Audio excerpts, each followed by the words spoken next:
পুরনো বছরের সব গ্লানি মুছে নতুন বছরের মঙ্গল কামনায় পার্বত্য চট্টগ্রামে শুরু হয়েছে পাহাড়িদের প্রধান সামাজিক উৎসব বৈশাখী।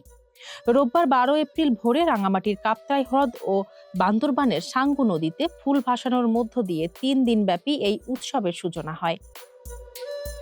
পার্বত্য চট্টগ্রামের 11টি ক্ষুদ্র নৃগোষ্ঠী ভিন্ন ভিন্ন নামে এই উৎসব পালন করে। চাকমারা বিজু, মারমারা সাংগ্রাই এবং ত্রিপুরারা বৈশু নামে এটি উদযাপন করলেও সামগ্রিকভাবে এটি বৈশাখী হিসেবেই পরিচিত। তবে এবার প্রতিটি সম্প্রদায়ের নিজস্ব স্বকীয়তা ও নামে উৎসব পালনের উপর গুরুত্ব দিয়েছে সরকার। উৎসবের প্রথম দিন ফুলবিজু উপলক্ষে ভোরেই উৎসব মুখর হয়ে ওঠে পাহাড়। রাঙামাটির তবলছড়ি ও রাজভবন বিহার ঘাটে চাকমা ও তঞ্চঙ্গা তরুণ তরুণীরা ঐতিহ্যবাহী পিনন হাদি পরে কলাপাতাই করে ফুল ভাসান।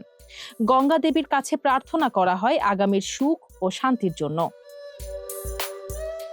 বান্দরবানের থানচিতেও সাঙ্গু নদীর তীরে ভিড় জমান শত শত মানুষ।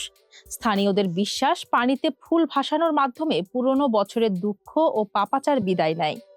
আগামীকাল উৎসবের দ্বিতীয় দিন মূল বিজুতে ঘরে ঘরে ঐতিহ্যবাহী পাজন রান্না ও অতিথি আপ্যায়নের মধ্য দিয়ে চলবে আনন্দ আয়োজন।